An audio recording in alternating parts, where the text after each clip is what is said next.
Hey there, welcome back to the Complicated Kids podcast. I'm your host, Gabriele Nicolet. I am a toddler whisperer, a parent coach, and a speech therapist. And today I have Amy Lang. Amy, welcome. Thanks for having me. I'm going to ask you to tell the good people a little bit about yourself and what you do, and then we're going to get into our topic. Sounds like a plan. So, I am a sexuality and parent educator and have a funny business. I had been a sex educator for over 16 years. I thought I was going to be a rock star when it came time to talk to my kid. I thought he was going to tell me it felt good to touch his penis, and I basically freaked out. And my freak out was like, oh, what do I say to you? And I did the poker face thing, right? He's 5'5". I did the poker face thing and I stood there and I thought, oh, you are in trouble. And I was so surprised because I did not anticipate being so uncomfortable, right? I could talk to anybody about anything sexual, but not my 5-year-old about his junk. What he said to me was like, hey, mama, did you know? And I was like, what? And he said, I can see the veins in there where the blood goes. And I said, great, great, thank you. So that started me down the path of like, okay, how do we talk to kids? And I developed a curriculum I figured it out for our family. And then the other part of my background is have a master's in adult education. So I just combined my favorite things, right? Talking about sex, working with grownups. Okay, so my target market, the people I work with are like preschool to middle school. So I'm doing my thing, right? So here I am many moons later, and I do individual consultations. This is how I got into the neurodivergence piece. I do individual consultations, and I started to notice that I felt like regularly I'd be doing my thing, and then they'd say, oh, autistic, oh, ADHD, or oh, neurodivergent, kind of in the middle of things. And I thought, okay, I better ask this at the top. Any neurodivergence in the family? And I would say, like, I'm not going to say half, but darned close. Yep. And so then I thought, well, you all need help, right? Like, what's out there for you? We'll just go with basically nothing for that age group, right? So if you've got a young adult kid, there's kind of some stuff. If you got a teenager, meh. But in this age group where you really need to get the talk started, there isn't much of anything. Tom and Ellie book series, kind of some stuff, old, old. And so I thought, well, why not me? And so I got a certification in neurodiversity and sexuality from Mercy College, and I have had a focus group of parents and people I rely on to help me with this. I'm neurotypical this week. My I, like, Yep. I jokingly said I was at the CHAD conference and I jokingly said to somebody, I've got menopausal onset ADHD, and they're like, that's not a thing, Amy. And I'm like, yes, it is. And It so is a thing. it is a thing. I know. I mean, I'm squirrely anyway, but I'm like super squirrely now. And so Milo is neurotypical as well. But my spouse, and I have permission to say this, is dyslexic. And we didn't know that was a neurodivergence. And so our marriage has improved because we now know that. He didn't know that. And so he does things that are crazy making, but he can't help it. It's the way he's wired. So that's my tale. That's how I got here, supporting parents of neurodivergent kids. And it's an ongoing process for me. I'm learning, learning, learning. I love to talk with people like you because I always learn something from you. But when it comes to sex, You're our person. I'm your person. Amazing. Okay, so let's get right into it. And I think let's go all the way back out again though, because most people, first of all, are not sexual educators. Second of all, I'm confused actually. Clarify one point for me. You were a sex education person before you had your kid, or no? Yes, I Yeah. was. So Yeah. this is what you did for work. Uh-huh. Then you sat down to do your work with your own child and were like, this is not happening. So most people are not sex education people, and they try to sit down with their kids, or they try to avoid sitting down with their kids to talk about sex. And so lay out, if you would, some basic principles, and then we'll niche down, kind of target in. But what are some basic things that parents need to know about talking to kids about sex and bodies and things that they don't Mhm. know? Okay. So the sort of broad strokes picture here, just a handful of things. In no particular order. First of all, this is your responsibility. It's not your Mm. kid's job to ask you questions. It's not your kid's job to, drop bombs. It's not their job to answer to initiate any of this. It's your responsibility. It's part of your job of keeping them healthy and safe. So there's lots of myths, right? When your kid's ready to know when they ask. Well, what do you do with a kid who never asks? My child told me he'd rather talk to strangers than About me. sex. It was great. So that's the first thing. Though there's these things in the air that aren't true. So that's the first thing. It's your responsibility. Don't worry, we'll get you rolling. The other thing too is that there's this sense, especially with parents of neurodivergent kids, that somehow if you talk with them openly about this, it's going to hurt them. Hmm. And this is true for parents of any kids. Like somehow it's going to hurt them, it's going to ruin their innocence, and that's not true. They have a right to know, and we know from study after study that kids who have open communication with a trustworthy adult about sexuality and relationships are safer from sexual abuse. They make better decisions. They feel better about themselves as a sexual person. They have healthier relationships. So they need to let go of that. And then the other piece is this idea of when we should start the sex talk, and it's really the sex talks, plural. And we all think that's around. People think, oh, it's around fifth grade when there's like puberty, sex ed starts then. So if that's what the school is saying, then that's the reality, and that is absolutely not true, especially now. I'm Because holding up my fingers to see what age you're going to say. Sorry, I Okay, interrupted you. you Go getting ahead. ready? Do you want to Yeah. guess? So especially now, when there's all this terrible information coming to kids, and your neurodivergent child who might be looking like a 13-year-old, but socially, emotionally is a 10-year-old, it's complicated. Yeah. Okay, so the big question, what is the best age to get this little party started? Everybody breathe. It's 5. So let me explain before you, like everybody, fan yourself or whatever you need to do here. So the reason it's 5 is because 5-year-olds are open, they're curious, they don't know what we know. I consider them to be an empty vessel, and you have this opportunity to fill them up with accurate, fact-based information about sexuality and relationships, to talk about your values, to instill the idea that this is a really good, fun, important part of life that's for later in life, right? Because we don't want people getting busy, before they're, I think 28, when everybody has full brain development, theoretically, but not going to get our way. Might So be nice, but it would be okay, pause for a second.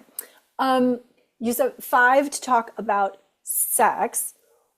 Back it up even one step further, great. because before we even start talking about sex, we got to know what stuff is called, Right, where it right, is, what it right. does. Yeah. Yeah. Yeah, absolutely. So really the first sex talk is when your baby is a baby and you're changing your diaper and you're saying, this is your penis, I'm wiping your vulva, you have an anus, that's where the poop comes out. So using anatomically correct terms for their private body parts, absolutely also protective. Because if you're at a big family friend dinner and your 4-year-old, you know how they are, and especially if you've got a blurter, it's like, Mama, my vulva itches. And they, in front of God and everyone, and the whole room goes silent. If there's a predator at that table, they hear that child say that word, and they will be like, all right, not messing with that kid because someone's talking with them. It's not 100%. So that's where you start. And then talking about bodies and boundaries, and giving permission to have someone hug you, and saying yes and saying no, and demonstrating all that. And I don't use the word consent with little people because it's confusing. It's agree. Mm-hmm. It's agree. Agree to have a hug, agree to have a kiss. Say yes, say no. And Okay. understanding that if they say no, or you say no, that boundary, that should be respected. Okay.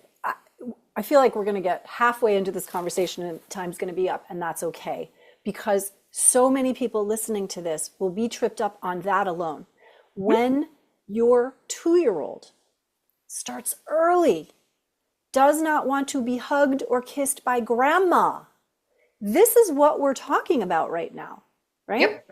Which Yep. is honoring the no Mhm. of that small child who knows their boundaries and is expressing them. And we often, if not always, override those boundaries in the interest of social convention.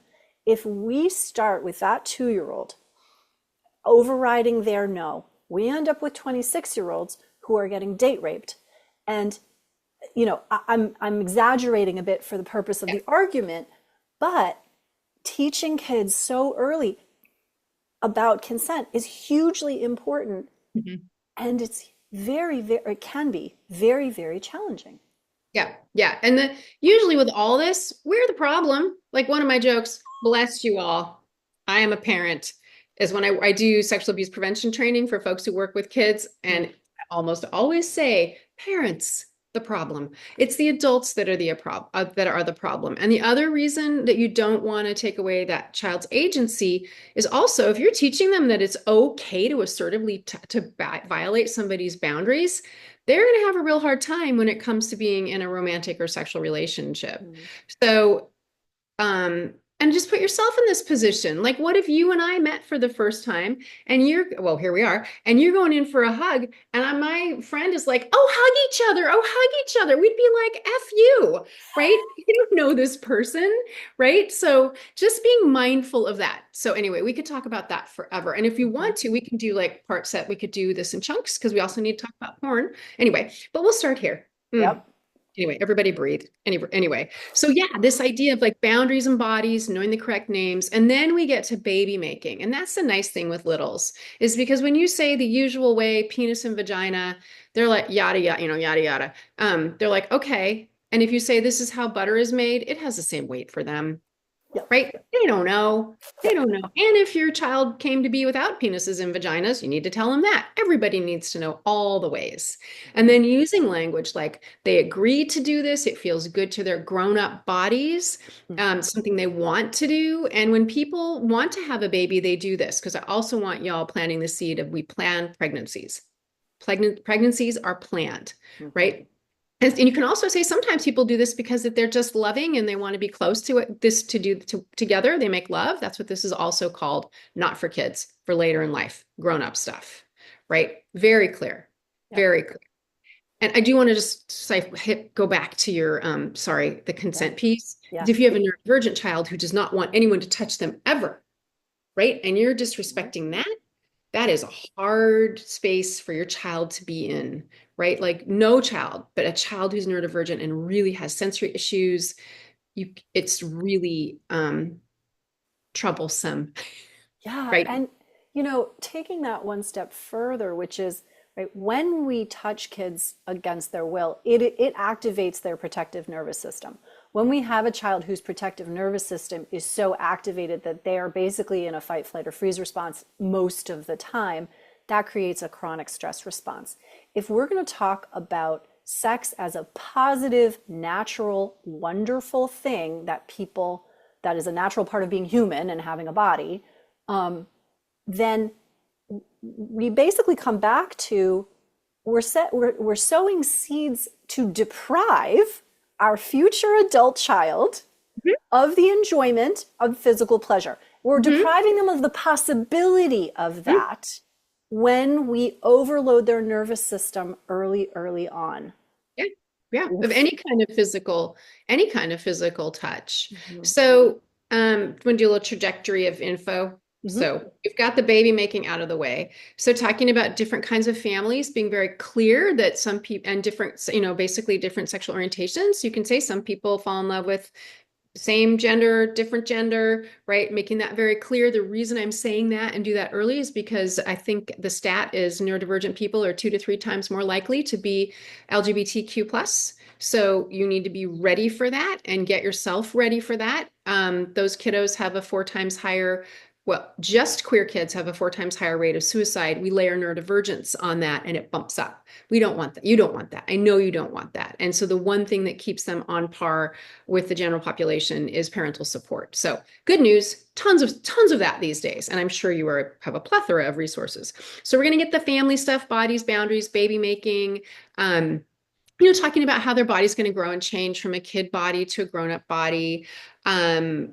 pregnancy, birth, all that stuff. So I kind of think about that as like the sciencey stuff in a lot of ways. Mhm. There's the softer side too, which is the relationships and families and that kind of thing. And doing things like demonstrating if you're partnered with someone when they come home, saying, "Hi, can I have a kiss?" And text and say, "Hey, we're going to do a sample of consent, right? I'm going to ask you for a kiss, and you're going to say, I'm not in the mood," and demonstrate what romantic, right? Ooh. That's a romantic no, right? So people who are neurodivergent, the youngsters, when it comes to puberty, this can be very rough on them because their bodies are going weird, right? So, kid has sensory issues. They're already anxious about change. It's really important to, by 8, they should start to have books and conversations. You should have conversations about your body's going to change. If your kid might bleed every month, they absolutely need to know that's going to happen before it happens. And if you were a human being who did not know that before it happens,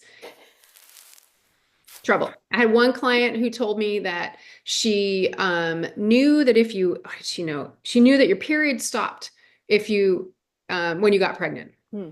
She's in middle school. So she'd had her period. She was an athlete. She had her period. She kissed a boy. Her period stopped. Guess what?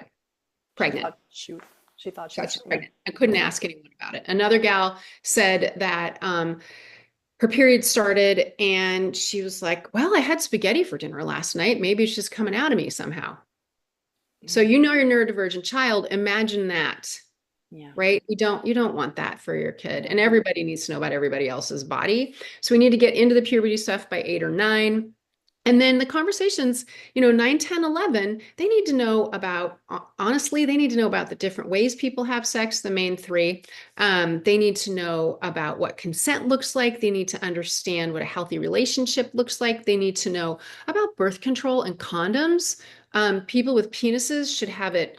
Um, there's a great book called Ejaculate Responsibly that I believe everyone should read because testes havers can get someone pregnant 24/7 from the time they're 11ish until they're dead. We with the ovaries, we got a window. Yeah. So just making sure there's lots of conversation about this. And people think that having open conversation about this, even at a young age, is the same as giving permission. It is not. Shoot, I should have said this at the top. This is about preparing your kid. This is about preparing them. You said that. This is about getting them ready and preparing them for this part of life. We can't get them to not do it, Yeah. right?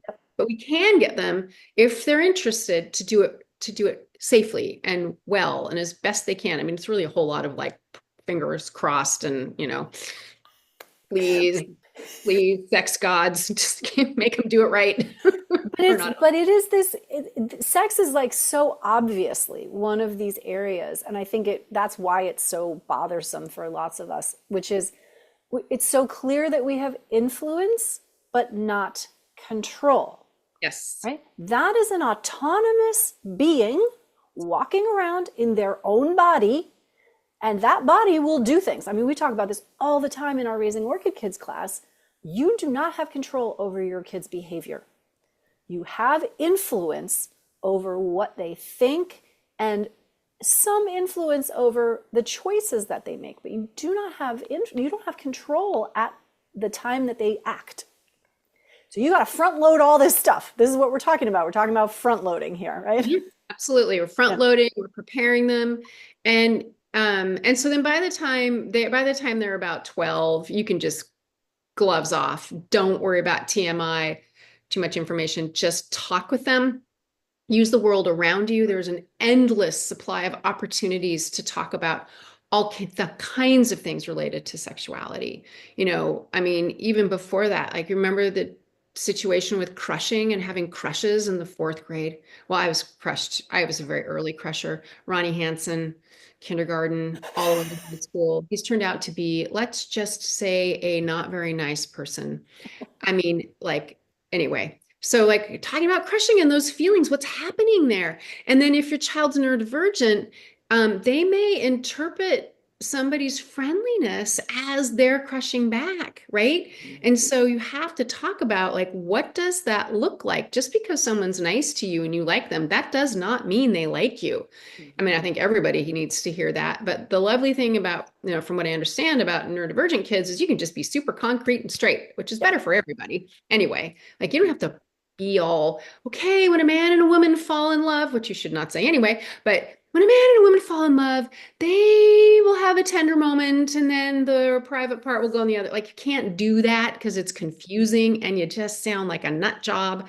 And they can smell our weirdness, right? Yes, they can. And Smell listen, it. I say this all the time. If your energy is off, it doesn't matter what words you say. So this is why when you're saying parents are the problem, which, again, we say that with humor and compassion and grace because we're Okay. all the problem.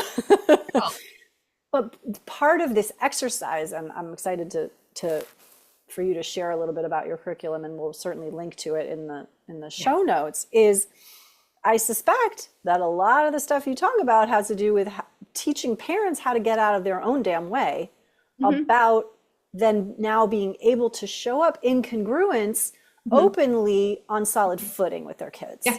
Yeah. You want to know the easiest way to make that happen Mm. is to say, I don't know what I'm doing. My parents didn't do this for me. I might be weird about it. You might be weird about it. It's okay. We're going to figure it out together and just call it out. And I had to do that with Milo, and I told him so one of the deals is your kid needs to know what oral sex is, both all the kinds of sex before they start middle school. I I mean, actually, frankly, sooner now, because anyway, Mm. and I hadn't done that. I wasn't walking my talk. So the night before middle school, I said, hey, hey, do you know, have you ever heard of this before? Do you know what it is? And I said, and I'm feeling weird here. And he's like, he said, yes, I've heard of it before. I said, do you know what it is? No. And I was like, and I was outside his door. So you don't have to be face to face. I was outside his bedroom door. He was getting ready. My husband's way over here, and I'm having this totally weird conversation. But I said, I feel uncomfortable, but here's what this is. It's when one person puts their mouth on another person's penis or vulva, feels good, something they agree to do. I mean, I'm just, not for kids. And I said, any questions? And he said, nope. And then Carrie, I can't remember what he said because I was all flooded, but he made some funny quip and we all laughed, and that was the end of it. Um, so just saying, I don't know what I'm doing. And then on that front, they don't know what you're doing. So you can plan. My book, Sex Talks with Tweens, is all scripts. So you can be like, oral sex. Okay. Da, da, da, da. Hey, I was just thinking, do you know what oral sex is? Have you ever heard of a blowjob? And they don't know, right? They don't know. So you can be sneaky, sneaky, and they're just so self-centered. I mean, sometimes they catch on to you, but it's all right. It's like, I don't know what I'm doing. Like you just come back to that. I do not know what I'm doing. I love this so much because there's two things that are occurring to me. One is when we talk to kids early about this information, the thing they're most likely to say, and this has happened with my own kids because I did this kind of very early, is ew. Mm-hmm. That's what you want, right? Because you want them to know what it is, Yeah, and then you want them to say ew until they're like, oh, that right, sounds interesting, right? right. What you don't want, and I hear this from you loud and clear, and other people will too, is like, well, I don't really know what this is, so I guess I'm going to try it because I'm in this situation now. That is a terrible spot to be in. Yeah, it's not, I mean, it's not safe. And also like these conversations can be really complicated and hard. And part of that with your neurodivergent kiddo is the learning differences, right? Mhm. So they need a different approach. Their tolerance for stuff is different. The way they like roll in the world, like for lots of neurodivergent people, they're asexual, which means they ain't interested. They're aromantic. They're not interested in romance. They're not interested in sex. And how is this relevant to me? Which is a big question. So one of the things I recommend saying to your kid if they're resistant is just say, hey, just so you know, it is very cool to be the smartest kid in your friend group when it comes to this topic. Mm. And they tend to like that. When Milo started sex ed at school, it was fifth grade. And of course, I was very excited. but I was really good. I waited about 3 days and then we're walking home from school and I was like, this is killing me. I said, so how's the sex ed going? And he said, oh, mama, the questions these kids have. And I said, yeah. And he said, yeah, they're pretty like dumb. And I said, must feel good to have all that information ahead of time. And he got all puffed up and he said, yeah. And then I said, what kinds of questions do they have? And he said, I'm not telling you. Oh, Terrible, terrible child. classic. He's well adjusted now. He's 24. But yeah. This is not they just because they don't want the information doesn't mean you don't give it to them, right? Say that again, please. Just because they don't want it doesn't mean you don't give it. Yeah.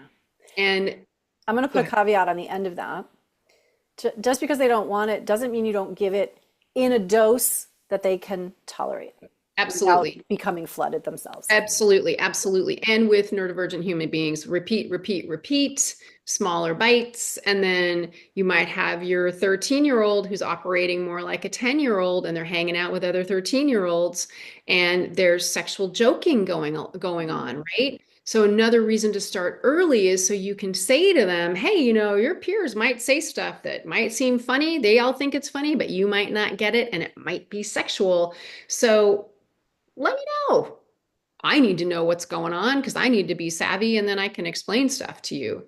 And you just need to say the things and then cross your fingers, right? Because you don't know what they're going to do with it. So there may be some joking, like somebody might say something like, hey, I did my girlfriend last night, which what the heck does that mean? We don't want that. But there might be some joking like that, right? And then your kid's like, hey, to their grandparent, I did my girlfriend last night. And it's like, what? Or they announce it, at a random time because they get attention for it. So there's no magical way to make them like not do that stuff. But you need to assume that they won't, right? Because not every kid does that. But that fitting in piece, and especially for girls, as we know, the masking and the going along to get along and the stuff those girls say, we all remember, like there's so much chat about who's crushing on who and who likes who, and they may not like anyone, but then they have to pretend they like someone. And then there's a bunch of crap that goes on that is about the liking of the person, right? So just making sure they understand that there's a lot of nonsense and it's okay to be confused and just ask. They're not, and this other thing is they won't be in trouble. Like you have to be very clear. They will not be in trouble no matter what they ask you. And your job is to do your freak out on your own time. So if your kid's talking about like 69 casually, like apparently they all do these days, then you got to be like, hey, just want to let you know you're not in trouble, but please don't ever say that again. This is what it is. Don't ever say it again. Usually does, when they find out what it is, they usually don't say it again. Yeah. It's the freak out part is real. And I always felt like freaking out about toddlers was the hardest thing that was going to happen. And then I had teenagers and I was like, oh, this is much harder. And then I had young adults and I was like, oh, this is all the way hard. Yeah. Yes. The degree of separation from your children, in my experience, is the degree of work, personal, internal brain work that one has the opportunity. We don't have to do it. Right. And if we don't do it, we have a particular experience that is very challenging. And if we do it, we have a different kind of experience that's challenging with the opportunity for some reward at the end. And coaching, therapy, a good friend who's going through the same thing. I always say those are the three like ways to get your brain sorted. Yes, sure. Is 100,000,000% worth doing. Yeah, for sure. For sure. Like even having a friend, just a friend that's in the same sex talking boat that you can talk about, or your partner, like sometimes the partner's not on board. Like oftentimes people will hang out with me and they'll get evangelized and then they'll go running off to their partner. They'll be like, you gotta listen to this. We gotta get to oral sex. I'm just kidding. I'm not propositioning you. Sorry. right? Like they get evangelized. And so if that's you, then I'm just going to encourage you to take a breath, listen to this again, and understand that this is your job as a parent. It's your responsibility to make sure your kid is ready for this part of life, as ready as they can be, because not every person is going to end up in any kind of romantic relationship, but because they live in our world, they have to have the information. They Oh have my to have. gosh. Okay, this is we're gonna pin this here. Yeah. Please come back and we'll talk about porn. Yes, Because 100%. I need to be sorted about porn also. So that'll be Right. an experiential podcast for for everybody. Right. If people want to find out more about you, check out your book, your programs, where do they go? Yeah. So there, I'm going to give you a resource, which is the five things that are most important for your neurodivergent kid to Mm. know. So get that. My website is birdsandbeesandkids.com. I'm at Birds, Bees, Kids on Instagram and Facebook. And I do have a specific resource for parents of neurodivergent kids. It's the Solution Center for Parents of Neurodivergent Kids. And it is an online library of videos and tips for you specifically how to have the conversations. Like we barely brush the surface here. So there's access to that. I'm starting something called Birds and Bees Storytime for parents, and I am reading from my books, and there will be always be a neurodivergent time where I talk about neurodivergence. So those are all my things. Super happy to come back. Can I give baby homework? I love to give baby homework. Do it. Okay, so Yes. here's the baby homework, which is if you're parenting with someone, if you have a good friend, you're a journaler, I'd like you to just take some time and think and talk about how you learned about sex and relationships, where you got your information, what messages you got, and what you hope for your child. Mm. What you hope for your child. And I do want to say, I realize that many of you have some kind of sexual trauma in your past. And so that may come up. And I just encourage you to be mindful of that and to care for yourself. You can probably reach out to either of us if you need extra support. But sometimes that means you just can't do this. And that's fine. You just need to find someone who can that you trust. But yeah, it's a fun and funny conversation. I mean, the ways people learned, I just have to tell you, can be really hilarious. I love it. I love it. I love it. Such a good assignment. Amy Lang, thank you for being here, for educating us, and for doing your work. We need it. Thank you. And thank you for trusting me with your people. I'm really honored. It was a delight, really. Thanks.